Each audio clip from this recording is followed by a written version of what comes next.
Bonjour à tous, en ce lundi 3 mai, qui est mon mois de naissance, en nous rappelant le dicton disant « En mai, fais ce qu'il te plaît », je fais effectivement ce qui me plaît et boycotte ce qui ne me plaît pas, telle a toujours été ma politique. Mais après avoir semé l'inquiétude à propos des vaccins, une juste inquiétude, consistant à communiquer la bonne peur, car ce n'est pas la peur en soi qui est un mal, c'est une peur mal orientée qui est néfaste.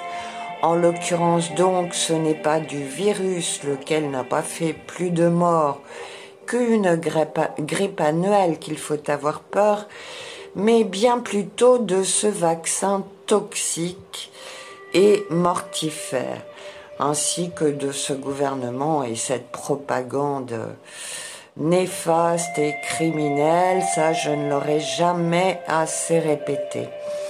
Mais aujourd'hui, puisque certains parlent de nouvelle terre, je voulais apporter l'espérance, car il y a vraiment lieu d'espérer. Et si l'on considère qu'une nouvelle terre est en train de se reconfigurer, alors il faut prendre conscience que ce sont les USA qui désormais pourront s'appeler le pays du soleil levant. J'ai donc intitulé mon article « Le soleil se lève à l'ouest ».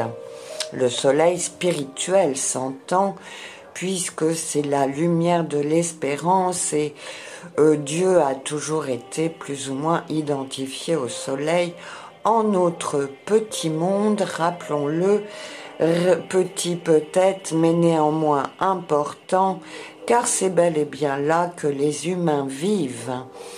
Selon une nature qui est universelle, ce que je souligne, puisque la télé vous montre des apparences qui sont celles avec lesquelles elles veulent configurer votre mental. Or là, je montre que la floraison des arbres, ils sont jaunes, et depuis d'ailleurs que je suis dans ce pays, c'est le jaune qui domine dans ma palette de couleurs, car mon ancienne vocation était la peinture dans ma jeunesse, et je reste très très attentive au jeu spontané des couleurs dans mon environnement. J'avais donc déjà publié une petite vidéo sur ce sujet, et notamment pour le rappeler au moment des gilets jaunes. Voilà, donc c'est bien le jaune, symbole du 3e chakra, de l'affirmation de notre libre choix et du plan mental qui domine de fait, selon ce que j'observe, la palette de couleurs actuelle. Et c'est très important d'y être attentif, car quand on parle d'invisible, n'est-ce pas, par rapport à ce qui est visible dans les médias, qui est affreux à voir, toute personne sensée doit avoir éteint sa télé anxiogène qui cherche à vous configurer un mental de façon entièrement artificielle et à leurs ordres. Moi, je voudrais vous ramener aux fondamentaux de la nature, qui est la même partout, en tout lieu, et premièrement en l'homme. Et ça se symbolise notamment par ce jeu des couleurs. C'est donc bel et bien le jaune qui pète sa couleur sur mes montagnes desséchées environnantes, et cela sans que la pluie ait tombé, puisqu'ici on a le soleil quasiment 365 jours par an. Néanmoins, la floraison des arbres est ponctuellement, elle advient en même temps que le printemps européen. C'est ce que je voudrais vous souligner pour attirer votre attention sur ce que veut dire l'invisible.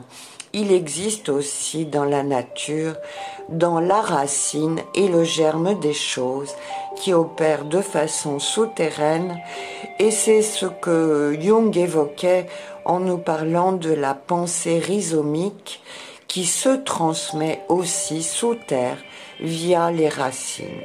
Et un authentique astrologue tel que je le suis ne se départit jamais de cette vision cosmo-tellurique qui est propre à sa connaissance, qui nous parle de l'influence du ciel sur la terre, mais aussi inversement. Donc il est temps de laisser recirculer la vie dans son cours naturel qui reprend de belles couleurs et qui nous annonce de quoi espérer sérieusement. Voilà une raison de plus de ne pas courir se faire vacciner, car il importe que vous soyez présent au moment de la renaissance et garder espoir à cette fin. Voilà. Donc voici que vient le joli mois de mai où faites ce qu'il vous plaît.